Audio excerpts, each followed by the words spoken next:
282-0685. Thank you, Deacon Renee Wise, our station manager here at the Boston Praise Radio and TV Network.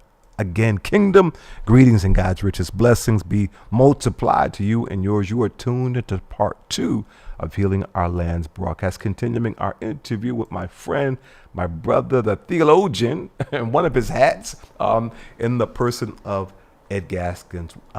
So you were talking about the selection process for this. It's so incredibly exciting, man. I'm just so pleased that this is happening, that we're taking control of our own narrative as people of color right here in the city of Boston, and honoring our own, in the context of theology, right? The Bible says a prophet is without honor in its own hometown. And I thank God that Boston Praise Radio, our living legend, Pastor Bruce Wall, the only black-owned, FCC licensed, right, multimedia mechanism owned by a black man in the lower level of a church in the inner city, right? We've got so many legends right here in Boston. And so we do celebrate our own. And here on this platform, we celebrate our own. So again, and very exciting from what I've learned, even in the process of preparing for you to come, as well as what I'm hearing. And so I haven't had the privilege yet of being able to view it, but I will be there. So tell us about, were you talking about the election process? So the selection process, I told you how we worked with Mother Caroline Academy, and that was inspiration for trying to make sure we had representatives from all the different types of careers. So, for example, Ma Dixon is in the list, wow. Right? So if you were looking at most lists, you wouldn't see a Ma Dixon. Right. We had 2 hairdressers. We had Olives and we had Charlene, right, in terms of prominent black women in the black community, right? Yeah. So we had 3 librarians on the list. In fact, you talk about my friend Jamal. At one time he looked, he said, "Can anybody be on this list?" He said, "My grandmother could be on this." I said, "Submit her name." I said, "We'll consider that," because there wasn't any rules that said what they had to do or didn't have to do. And so we looked and picked all kinds of community activists if we could find. So like Edna Bino in Orchard Park. Anyway, there's tons of community activists. Mildred Haley was in a different category. Oh, what category is she? So think about it this: were you the first person to do something? First person to start something, graduate, finish, whatever. So if you were the first black American woman, usually it was first woman of color, first black woman to do anything, that basically was like, got you most of the way there, if not all the way in. So that was one. Then there was things like, were you on any lists? Anybody's list ever. So there's lots of people who've been compiled lists over time. Sure. So those were nominations. Those weren't necessarily selections. Mm-hmm. Then there were all the community activists, as many as we could find.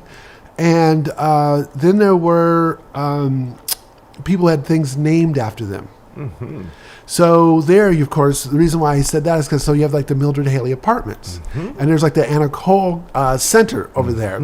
There's Frederica Williams has a building named after her. Really? Althea Harris has a building named after her. Rubina Guscott has a building named after her. So Ma Dixon has a square, Ma Dixon Square, Nellie Yarborough Square. Nellie Yarborough. Nice. Yes. So again, all the stuff that she did in her denomination as a pioneer. So I'm saying that's what I'm trying to say is broad and comprehensive. So you have like in that category, you have Bishop Barbara Harris, the black woman who's the first black woman Episcopal bishop. Yes. So you have her, you have Liz Walker, you have Gloria White Hammond. Yeah. So you have Gloria Fox, but she's with all the elected officials. So you have Mary Good, you have Doris Bunte, you have Charlotte Golar Ritchie, you have Diane Wilkerson. Awesome. And so there's Shirley Owens Hicks, Gloria Fox. Wow. So you've got like all those people on the elected side. And then, of course, all the communications people. So some could have either way, right? So Liz Walker, but communications. So you have Carmen Fields, you have Liz Walker, you have Sarah Ann Shaw, you have Gwen Eiffel. And again, that's just a few of the ones I'm thinking as I'm sitting here. But so the idea was I couldn't put every elected official in. Of course. And that was actually some of the advice from Mel Miller, because but the point was, in order to have your your hairdressers in there. You couldn't put every elected official, so you had to have enough spaces for every kind of field. Sure. People from the military, people in the arts. So, there's Grammy winners in there, there's Emmy winners in there, there's Hall of Famers in there. So literally every sort of category you can think of, there's black women that represent that category. At least one. And in some cases, there's lots of them. So that's how the selection sort of worked out, where you were trying to really fill it out. And part of the problem is that we had got to 100, then it was 120, 140, and then 160. I was like, okay, how is this going to work? Because I only have 100, and I have way more people that meet the criteria. And so I with consultation with a few people, like my board or whatever, I told them I was expanding it to 200, which was not an easy decision because I had a hard enough time getting funding for it in the first place.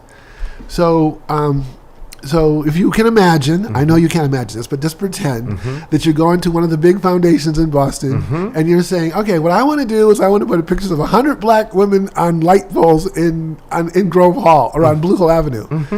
And so they were like, what kind of project is this? Like, is it placemaking? No, it's not really placemaking. Is it public art? It's not like a sculpture. It's not a mural. It's not what we think of as public art. Is it black history? Nah, not really. Like, we don't even have a category for this project. So it's like, no. So I thought, oh my God, it took me a long enough time to get the funding for the project in the first place. And now, instead of having it 100% funded, now it's going to be 50% funded. And so I'm going to have to go out and raise the other 50%, the other half of the money. The good news, here's the good news on the first part, is that the Kraft family, I'd got an introduction to the Kraft family and the Kraft Family Foundation. And I met with him. I met with Robert Kraft at first. And two things happened. One, when I talked to the person that was, before I talked to him, I had like an introductory person, Dan. He asked if the project was still available. They took a completely different view. They thought it was so good that it would have been taken by somebody by now. So I said, yeah, the project's still available. I met with Robert Kraft, and then I had a 2 or 3 page proposal, and he goes, you've spelled Ruthie Adson's name wrong. You have a typo. Oh, no. So I thought, now how does Robert Kraft know the correct spelling for Ruth Babson in the neighborhood? And anyway, they decided to fund the project. And then I remember I met with Josh Kraft. That was my next call. And he was the one that recommended Edna Bino. So I was like, he told me yesterday how he knew her, but I was like, how does he know some community leader in Orchard Park? Because it just seemed like, and I knew that obviously the Kraft family, particularly Myra, had been very involved in the city over the years. And when I was working with like the 10-Point Coalition and the Black Minister Alliance, that, she made contributions to things like that. I had been with another fundraiser raising money for 10-Point, and we actually met at Robert Kraft's house. So I knew that he was interested in the city and stuff like that, but I didn't know he was like that interested that he would have that level of detail. Yes. And would know that. So praise God, he was the funder of the project, or else it would have never got off the ground. Wow. And a lot of times when I tell the story, people just want to brush right over the funder. But I say, if I wasn't a funder, it would still just be a good idea. It wouldn't have come into reality. Absolutely. And so when I called him up and I told him I was going to expand the project from 100 to 200, and because that was sort of like a clause in the agreement that said they had the right of first refusal on any sort of expansion and phases and things like that. Okay, and so we met, and they said, well, we're not going to fund the second phase. Do your best, and if you run into some problems, come back to us. And so we had an event at the State House. We did some other things. I started a GoFundMe campaign, and we raised some money. And one day out of the blue, I got, like, after there was an article in the Boston Globe about the project, I got a call. An email that said, we have to talk. And it turned out that it was Dan again, my contact with the Family Foundation and the Kraft Family Philanthropies. And he said, we would like to support this project, and whatever you don't raise through the GoFundMe campaign, we will try to help make up the difference. So the point was, go out there, do your best, but there's going to be some fallback if you run into some problems. So I was trying getting money from the city, state, and all that, and people said yes, but it wasn't coming quickly enough. And I was like, oh man, this is really going to be a problem, because I told them people were going to do this project, and I believed we were going to be able to raise the rest of the money, but I wasn't sure. So I was appreciative of their support all along the way. That's outstanding. As I was looking at preparing for the interview, and I saw some of the other interviews, and I saw that State Representative Chris Worrell. So here's what happened with Chris. Please.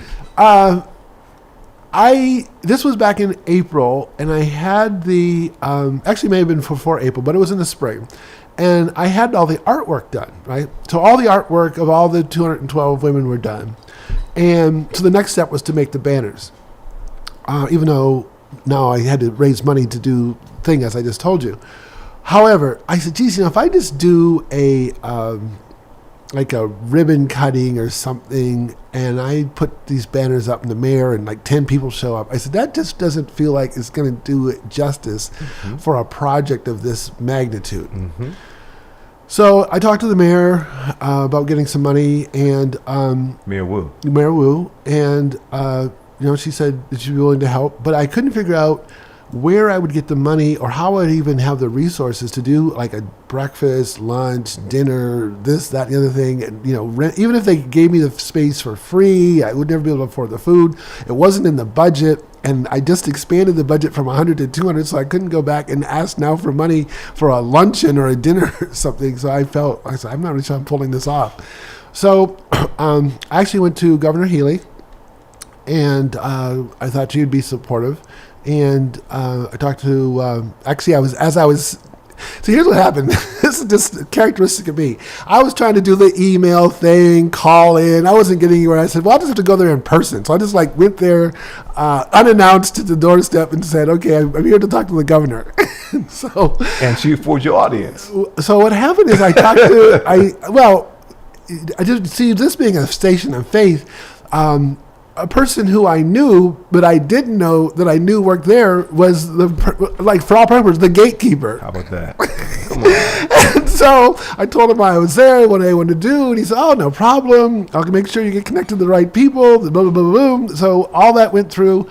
And so then I knew that we were going to do an event at the Great Hall within the State House, right? So now I didn't have to worry about renting a banquet room or here or there someplace. Yes. So now I was down to the food. Like, how am I going to pay for the food for this event? And as I was in the process of all this, I ran into Representative Chris Worrell, and I said, oh, here I am. I'm the governor. I'm trying to do this thing. It's at the State House. And he said, Ed, we got you. He said, we can take it from here, basically. And I told him, here's the people I've talked to in the governor's office. And so, he worked on scheduling. So originally we were trying to make sure that the governor was there. So we picked a date that she was available. And then we were working on the food. And then there was lots of other stuff that happened. Photography, the MC. So Chris said, Ed, I got you on this thing, So he knew the MC, the woman from Channel 7, black woman. And then, so he knew her. She agreed to be the MC. I was like, how much are they charging us? He's like, we don't worry about this stuff. Photographer. Was that Crystal Haynes? No, she didn't do that one. She did a different one. Oh, okay. So JB from JB Studios, and then Chris had his own photographer, excellent photographer. So I wish I remembered his name. I'd promote him on air too. So we had great photographers. And, we got, I think it was the Speaker of the House, the Majority Leader. He came to speak, and a lot of different state reps. But the main thing is that we had, basically, we had enough space for 250 people. We filled all 250 people. Nice. And some people were so excited. Mahia Baker Gomez was one of them. Nice. So usually we told people, like you could bring like one guest, because we figured if you have 100 people and each person brings one guest, that's already 200 people. Sure. And then all the other guests, whatever. Anyway, so she wanted to bring like 20. She was so pleased that she got selected. He's like, okay, we gotta tone this down a bit. But it was really, really, really a great experience. And these are the kind of things that, again, I didn't see or foresee happening. Mm-hmm. So think about it, all these black women, right, from several generations were now in the room at the same time. So all the honorees, all the honorees and their families. Nice. Or in some cases, let's say there were people who had moved away from the area, they sent family representatives. Nice. Or people who were deceased had family representatives. Beautiful. So they were all there. So for example, one of the women that was represented or selected or honored was, listen to this, she was a black woman who was the head of the Black Panther Party in Boston. What? So you're thinking about all black men having black women in charge of them, like this sort of male thing in the 60s. Anyway, so for example, so she did that. She went on and got her PhD in like women's studies, and she was a professor. She's professor emeritus at a college in North Carolina, and so she was incumbent. She sent her family who are still here. And so part of the thing is that literally the event felt like a reunion. So people were like, all their peers were from the same age group were here, whether it was the grandmothers or the mothers. Their women warrior colleagues were there. People were talking about family reunions, church reunions, because people were like, oh man, there's 4 or 5 people from my church who are on this list. And they were happy. There was groups of people. So like, for instance, there was probably 6 or 8 black judges. Mm-hmm. And so they hadn't been together in years. So now I had like a judges group. And so you just had all this energy of all these people who were so happy to be reunited once again, all getting this award. Wow. And so Chris gave them like Representative Worrell gave them like a citation. Nice. His brother Brian gave them a citation. Beautiful. Yeah, and so, part of what I didn't understand or appreciate at the time, as I said, this is like an award from Greater Grove on Main Street. It's like that. Who cares about that? But people were so moved. So, Representative Enriquez, for instance, he told me that because his mother, Sandra, was one of the people that was recognized. He said, she was in tears when she found out that she was selected. And I said, but she's gone on to such bigger, better things now. Excuse me. I was like, why would they care? Some of these people, if I told you, they're like corporate people, boardroom people, So I said I had all the people from social class. I had people, the woman that led the welfare sit-in, the riot sit-ins that at the welfare office that led to the riots in '67, Doris Bland. And so I had another woman, Patty Rayner, who did welfare reform as well. So I had people from like the lowest social class to the highest social class. People like Marion Hurd were on the list. Like I said, boardroom people, Benny Wiley, Harold Folk. So you had all these different social classes. You had all these different people of faith, right? 90-something, not different faith traditions. Mm-hmm. You had Nation of Islam, so Sister Virginia, Malcolm X's sister, or half-sister, Ella Collins, they were represented. Anyway, so you had faith traditions, social classes, you had both Democrats and Republicans, you had different people of sexual orientation. So I had lesbian leaders that were on the list. So literally, I felt that there was the widest representation of what the black women leaders in Boston looked like. Like, we didn't exclude anybody. Nice. And we didn't have to, the thing is that we didn't pick for people by class. That was a result of how carefully we picked people, that at the end, it automatically came that way. So that was a real blessing. Wow. And what I understand is that so the banners along the Blue Hill Ave have a QR code? Not yet. No? Not yet. That's going to happen. That was actually the idea of Priscilla Douglas, the first black woman cabinet secretary. She said, what would be good? Because obviously if you see the banners in the poll, you don't necessarily know who they are because, you don't know black history. You don't know everyone. Right. And so she said, geez, if you put a QR code on the pole at street level, then I could see who that was. And because remember, you have all the abolitionists, Underground Railroad people, most people like myself, we don't know who all those people are. Not at all. And so you would be like, well, now I can learn about them, or I can make it possible. Or a family could go, and you could go from pole to pole and learn about the people. So that's something that is something you're going to complement that's not in place as it stands? That is correct. So I just got that idea. I thought it was a great idea. And then I talked to the people. They said, we can do that. And so I'd love to be able to add that to the project. That will then give you an education about who is this person. Right. So there's also some other things. So once it sort of started catching momentum, other people wanted to join in. So Boston Public Library, Nice. Northeastern University. Whoa. So they wanted to help because they saw this as a special collection. And especially if you look at the names and stuff that people I've already told you, they wanted to make sure that this was captured for history. Yes. And so they agreed to try to create Wikipedia pages for everybody that's selected. So now you could, and again, the idea was, how do we make this more accessible for teachers so they can bring this into the classroom? And I've heard some naysayers like, teachers don't have time to teach this. They've got so much other stuff to teach.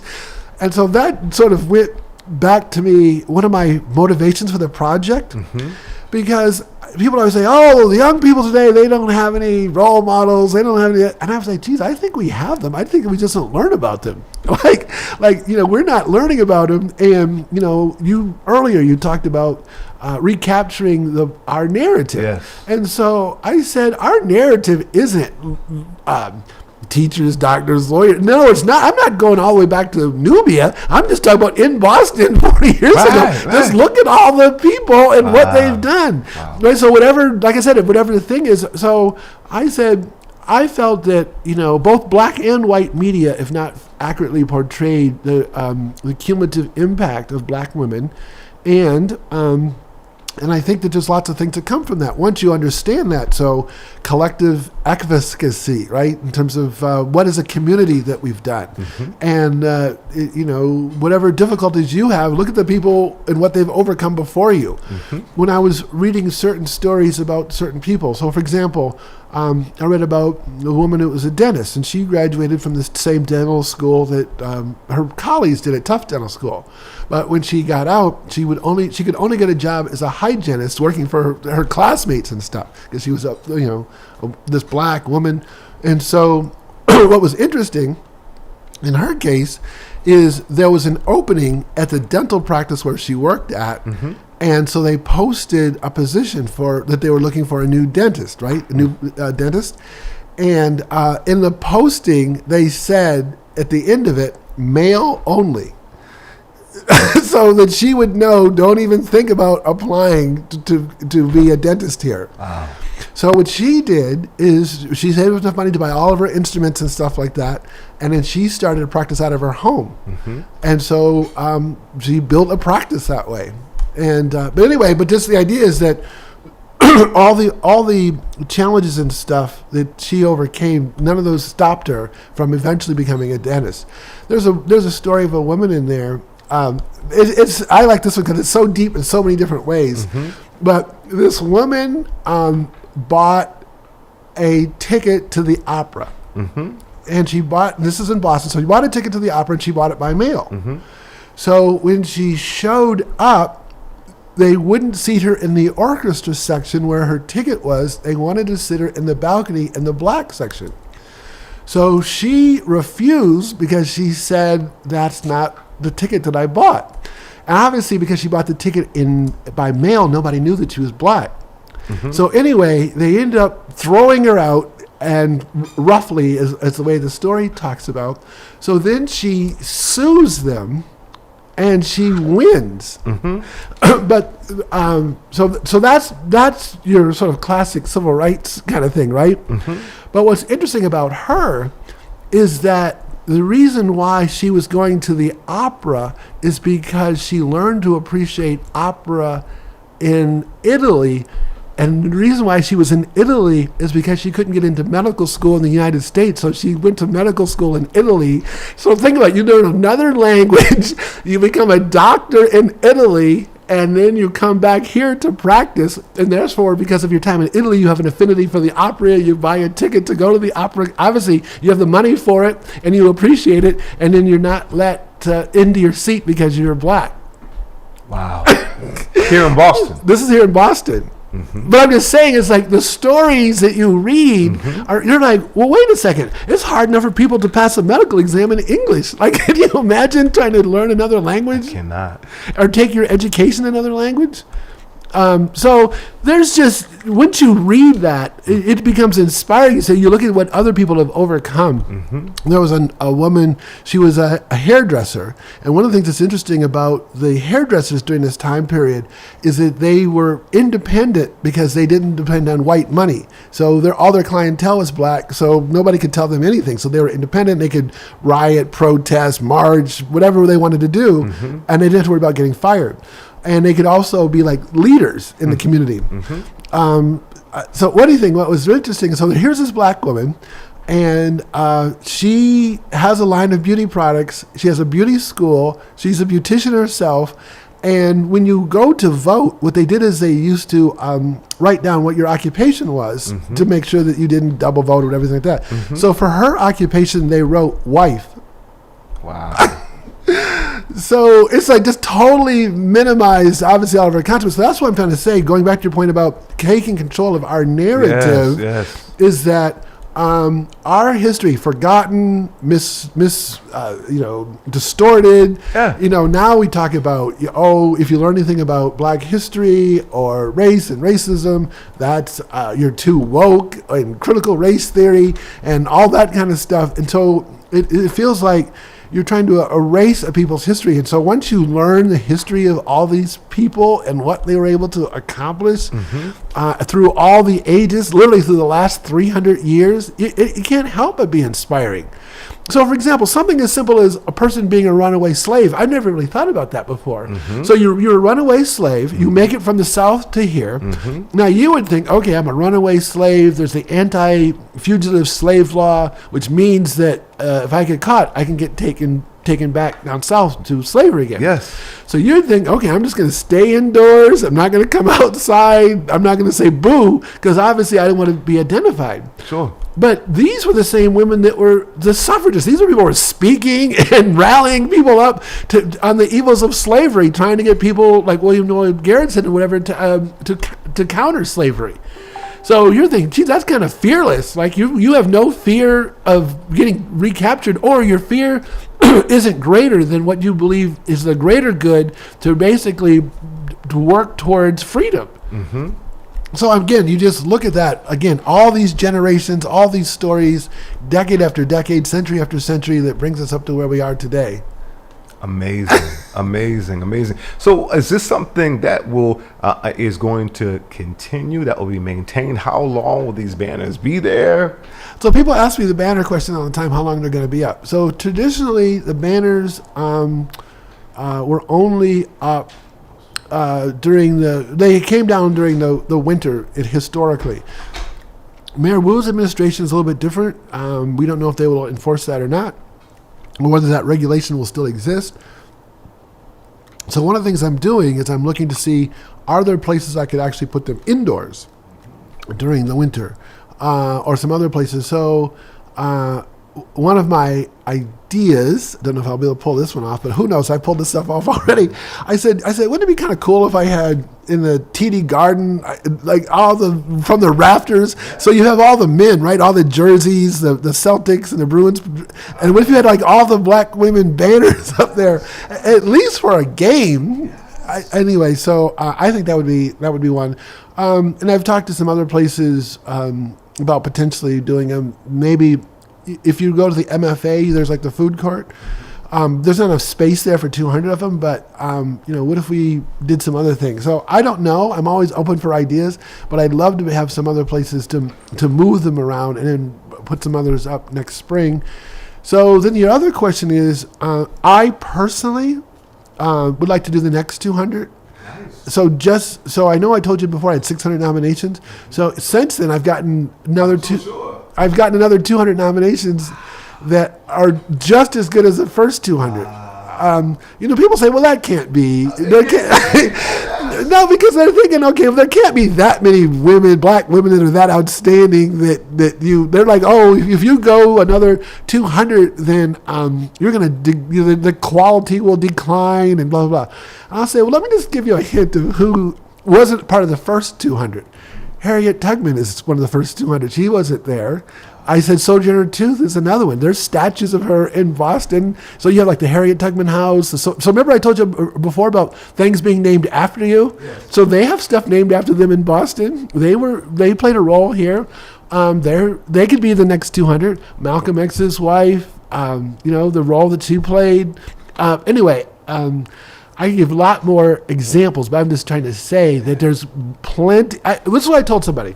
I said, if I only picked one black woman a year, woman of the year, and I picked one, I said, if I pick one a year for 300 years, I'd have to do at least 300. And I'm only at 200. So trust me, there's more black women than I even need to get to another 200. And there's no decline in quality, no deterioration in quality. They're all excellent people. They're just like the first 200. It's just I didn't come across them soon enough. Sure. We do have a caller. Caller, you are live on the air. Go right ahead. I believe we have a caller on there. There we go. Yeah. Peace, can you hear me? Yes, sir. Go right ahead. All right. Good afternoon. Good evening. This is Jamal Crawford calling. Uh-oh, I know, my buddy. All right.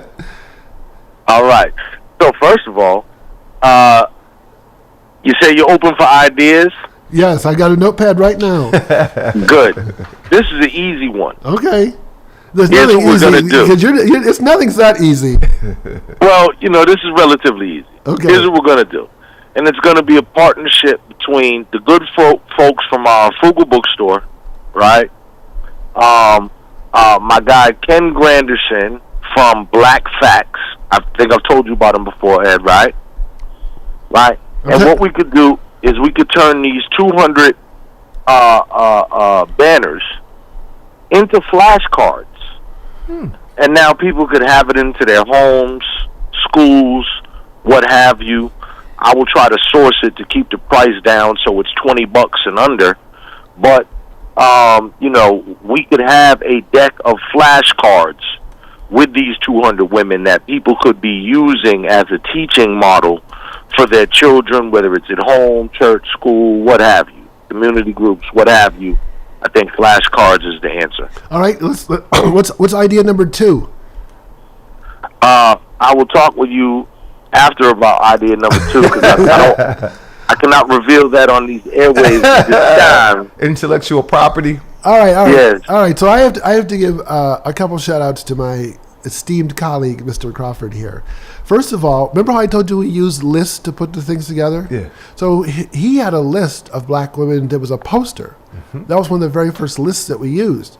Remember Don West, the photographer? Yes. So he has a thing of black women in one of his books. Mm-hmm. So we use things like that to build the list. Outstanding. Now, when Jamal heard about the project, he sent me this thing, this was cool, and he did a quick mock-up of 2 or 3 people. One of them was Ayanna Pressley, mm-hmm. and there was the picture of the woman, Ayanna, with a crown on her head, and he was trying to emphasize black queens, that we needed to recognize our black queens. Mm-hmm. And that was the message he was communicating. Mm-hmm. And he had the tagline, "Black Women Lead." And when I looked at that, I said, oh my God, I love this. And so I said, I don't know if I can pull the crown thing off, but I love the tagline. So I try to tell people that is the inspiration. Like, that's where the black women lead. Because otherwise, when I did the 6 men I told you about, mm-hmm. it was just portraits. They had no tagline, nothing. It was just a portrait. So if you go to the Grove Hall Library, you'll just see these banners that are up there. But the whole black women lead thing, I felt that it was like concise. It was to the point. I could get it on stuff. It would work. Mm-hmm. And I thought it captured the spirit. And so that's why I felt that when we were doing the selection, we could use leadership from a broad range, right? So you didn't have to be an elected official. Mm-hmm. And we wanted to say, what about it leading as a role model? Mm-hmm. So, for example, there's a woman on there that had 50 foster children. Yeah, so we picked her. So there's a woman on there, Mary Manning, who who worked for 25 years as a foster grandparent and retired at age 95. Amazing. So she talked about, I didn't let these aches and pains stop me. I went to the classroom and gave kids love and all that. Beautiful. So I felt like we needed to hold things like that up. Yeah. Do you know Leah Randolph? I don't. So she does the stuff in Black trauma. And so, in her day, she was a Black Panther person herself. Wow. So she's on the list. So we were looking for people who were making contributions different ways. So the co-founders of the Sportsman Tennis, Gloria Smith.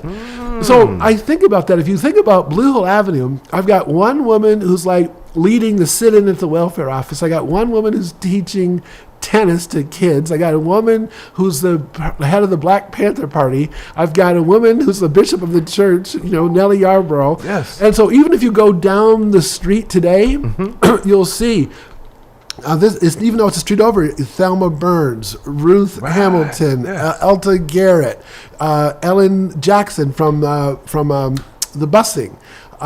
Frederica Williams, the Beulah Providence. Like, these are people, like, their buildings are something about them. The first grand matron of the Prince Hall Lodge, Masonic Lodge.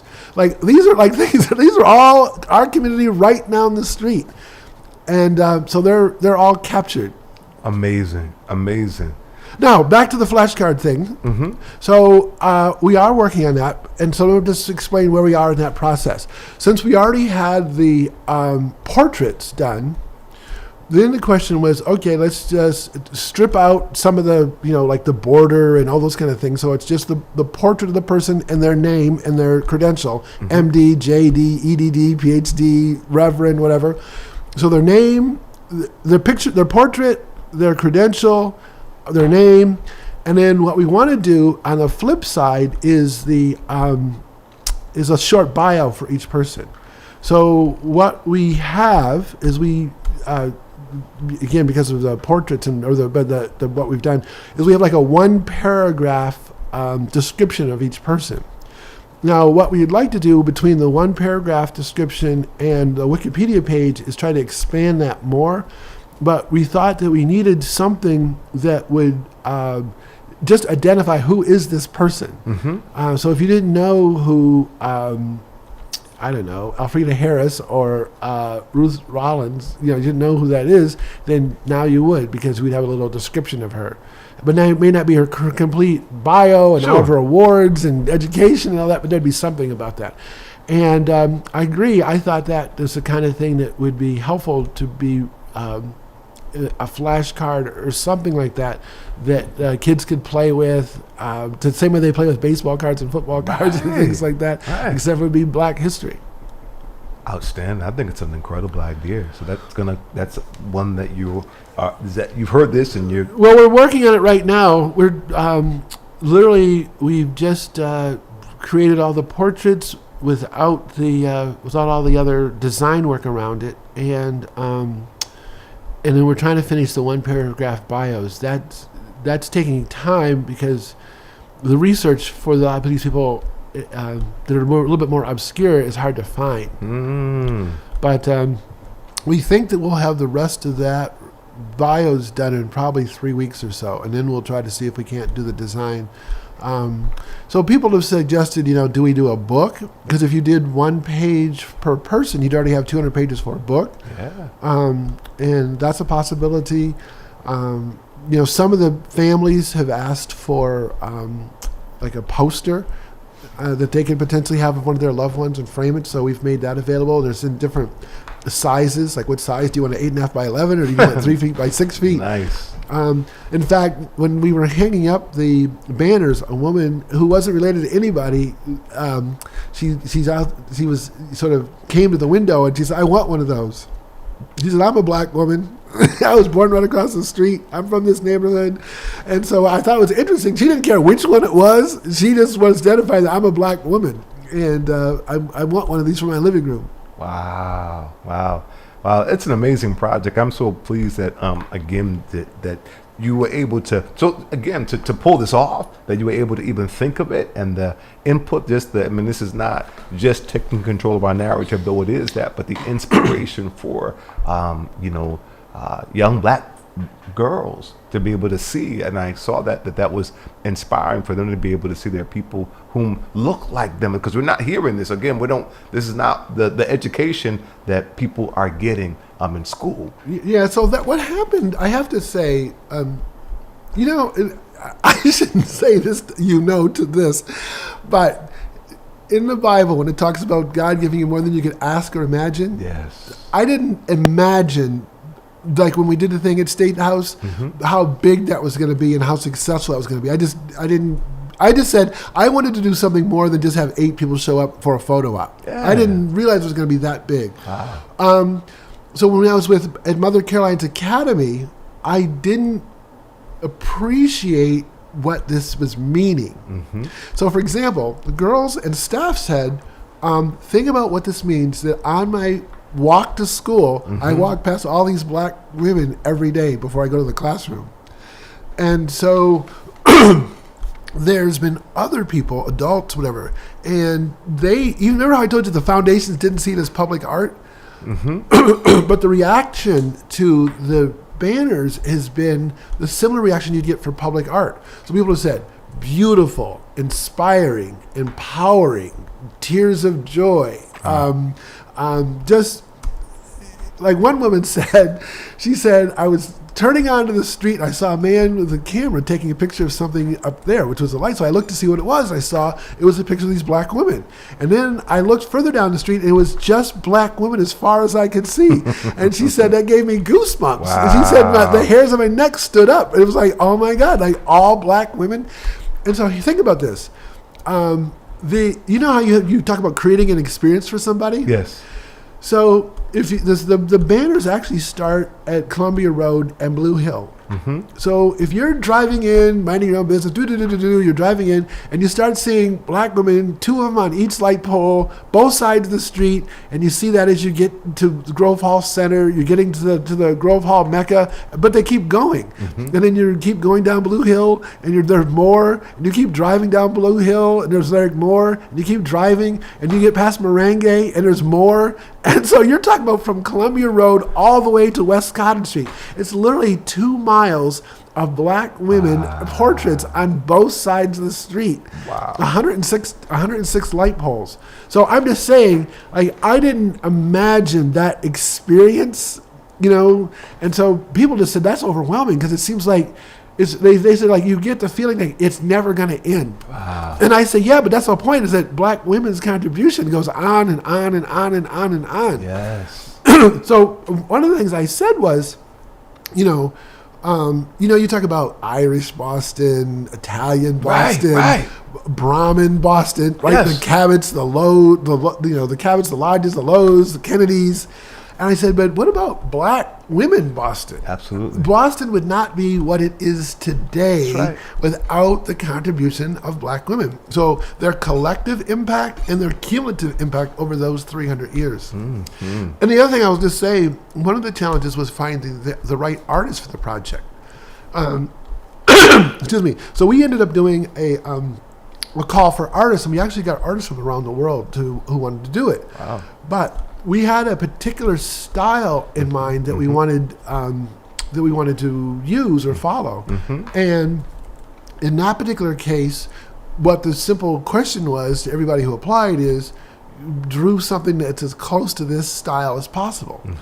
And so people would just send us our portfolio. They wouldn't pay attention. We'd say, that's fine, but that's not what we want. And we'd have to do it over again. And the part of the problem was, as I would say, is I needed somebody that had the talent of an artist, but the ego of a commercial artist. And in other words, a lot of times when you do commercial graphics, your name isn't on it anywhere, right? You're just back there designing stuff, and so you don't get to see your work, you don't sign your work, whatever. But because I had people from the 1600s, 1700s, I needed somebody who could actually draw and illustrate without being able to have an actual picture, like a tracing or something. And so I needed somebody who had fine art skills, color. Some of these things were like old newsprint, stuff was yellow, something was, a description of somebody, and you had to create something around that. So they really had to be a true artist. But the people who are true artists wanted to do their art style. So they had their own unique style that they wanted to do. And so we didn't want that because that's what I said in the beginning, is that then it would look like you could tell that which ones were done by which person. Mm-hmm. And so we needed them to follow a certain kind of style so that they all looked the same. Mm-hmm. And we found one guy early on, Kamali Thornell, and that was another person I think Jamal hooked us up with. But we couldn't find a black woman. I said, I can't move the project forward without a black woman. And I had white women from like Europe and stuff like that. And I said, I know they'd have my head if I said, I'm going to do this project. And they're going to say, how did you not find a black woman artist to do this? And you found a white woman from Italy or something. So anyway, took a while, but I actually found a black woman from Baltimore, actually. From Baltimore. And excellent. She did a great job. And, because, again, the thing was, this is the style we need.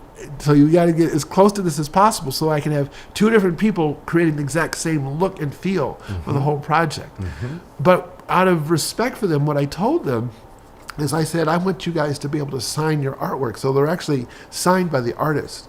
And that's part of the reason why the project was as expensive as it was, is because it's 212 pieces of artwork. They're full color. Like if somebody sat down and did your portrait and sketch it for that many people. Wow. Now, by the way, so this was also picking up on a theme that from my executive director, Greater Grove Hall Main Street's hat, I was trying to promote public art. Mm-hmm. So the story there is I went to a Boston Society of Architects meeting, and they talked about that economic development was tied to public art. So at that time, the Boston, Boston whatever Society of whatever, I'm trying to think what it was called. Anyway, the Mayor's Office of Arts and Culture, they had a map of all the public art in the city. So there was like all these red dots downtown Boston, like all on top of each other. Mm-hmm. And remember, I'm thinking, okay, where there's public art in terms of economic development. So I said, let me take a look at Grove Hall. So I had like one red dot. And my quote unquote public art was a painted utility box. So there was actually some more art in Grove Hall, but they just didn't count it. But I said that spoke volumes. So then I got a grant, and we started painting utility boxes. We did 15 or 16 of those. We got some money working with the Mayor's Office of Arts and Culture. Again, we did those murals that you see sometimes on Blue Hill Avenue, like the black woman on Quincy Street that says "Love Thyself." Pro-blacks one says "Breathe life." There's one next to the library of Nelson Mandela, another mural. So anyway, so those were the things that came out of that. We renovated the sculpture, so the clock tower in Grove Hall is a piece of art. We got the money. It was like $60,000, $70,000 to renovate that, which we did because the city had basically abandoned it. And so we figured, okay, we have a piece of art right in the middle of our community. We got to take care of that. I did another project where I got a black photographer, and the deal was is that the bus shelters that we have in our communities? Yes. So where there's advertising space, we basically had all the photographers use that to exhibit their art, their photography. So now I had 24 pieces of art in a community again that you might not see otherwise. And so this was sort of like my version of using found space. So like in New York, they do graffiti on a sidewalk, they do it on trains, whatever. So they figure, okay, if I can't get in the museum and stuff, I'll just do it out here. And so I was finding more and more ways to bring art and provide opportunities for artists to be able to show their art here. You probably remember seeing the mural that's on Breeze's laundromat. That was a technique that I had invented. So I said, you know how they do the billboards? Mm-hmm. I said, why couldn't we, instead of a mural, why couldn't we do a billboard and then we could take it down and put up the next one? And so, because the issue was, if you're going to pay the artist a real wage, and they put all those hours and hours into it, then it becomes very expensive. But what if they already have existing art and you just need to make a print of it and then put the art up on the side of the building? So if you look at that building, what we've done is we've put a metal frame up, like you would do like a frame for a poster, or art, like a like artwork that's in a frame and then hanging on the wall. So that's basically what we've done is we've created this giant frame. We put the vinyl artwork there, and then we hang it on the side of the building. And so to kick it off, we used one of the artists that you just mentioned. We used Paul Goodnight and Larry Fish. And so those two came together, and they did a collaboration. We did another one with Echo Homes and London. And then what it was allowed us to do is put up the art. It could be up there for a certain period of time. Then we could take it down and put up another one, and we could keep rotating. Another thing that we did is we took the murals that we had up that I just told you about a second ago, and then we made those into posters, like outdoor posters, and then we put those up at the airport. So every now and then people say, oh, I was in Terminal B today and I saw the art. Wow. And so because again, the idea was how do we give black artists an opportunity to get more exposure, et cetera, et cetera. And so now all those thousands of people who are coming to the terminal, they get to see that. And so it has the art from the artist, it has the name of the artist, the title of the piece, and then it has the location, so you know where to find it if you want to actually see it, and then it's sponsored by Greater Grove Hall Main Streets. And so, but anyway, so what I'm saying is that this last thing with the banners was in a series of things that we've done to promote public art. So there's like a history that sort of led up to that. It's just this was the most expensive, longest taking thing, and that's why I also said I feel gratified in some way that it's getting the reaction that you would if you were an artist and you had created something and people were responding to your painting, your sculpture, or your artwork. It's amazing. It is absolutely amazing. I mean, and so people who maybe are not from Boston, like this is incredible pride for Boston, incredible education, but for folks who maybe aren't, so I love the flashcard thing. That's something that, could actually be any place, but for folks to, I guess to be able to experience this, to understand this, is there any kind of a way that can be captured, that we can share this Boston history, that we're taking narrative of black women to be able to even go, across the country, even virtually? So there's a couple things there. So one is I would like to see the Black Women Lead movement. Yeah. But let me explain. The idea simply is, I think, like right now or more recently, you see that the Democratic Party has come to appreciate the role that black women have played in voter registration, like especially in Georgia with Stacey Adams and things like that. But we see it across the country. And so there's at least that recognition by that group of the role and the importance that black women play. So what I'm envisioning and simply saying that with the Black Women Lead movement is have every city in town do something to visibly acknowledge the role that black women have played in their town. In their town. So therefore, basically you're a small town, large town, and you could do it the same way we did here. Pick your own leaders, pick your people, etc. Now, are there main streets? Is that something that is a national thing, or is that just? So main streets are national, but they're mostly rural, and so there's just now starting to be urban main streets. This is the kind of thing, though, I could see in some of the other urban main streets, like the one in D.C., New York. It would be possible that they could replicate something like this. Wow. So I'm sorry, you were going to ask a question? No. But so the movement thing has to do with two parts. So could we replicate it? Now the other part is another black woman, Dominga Martin. She's talking about wanting to do some kind of a little documentary, behind the scenes thing to capture this. Her mother is one of the people that was selected, and that would be nice. I've thought about. Do I have like a little drone that goes down the street and you see all the different people? Do we cut in and out? So I haven't thought about what the script has looked like yet. But I do think the idea of trying to create some kind of experience is what to what you're talking about. So if I was doing that list, like the flashcards, create some kind of a visual experience that people who aren't here could actually see it, and maybe they would be inspired to do something similar in their area. So maybe she will help me with that.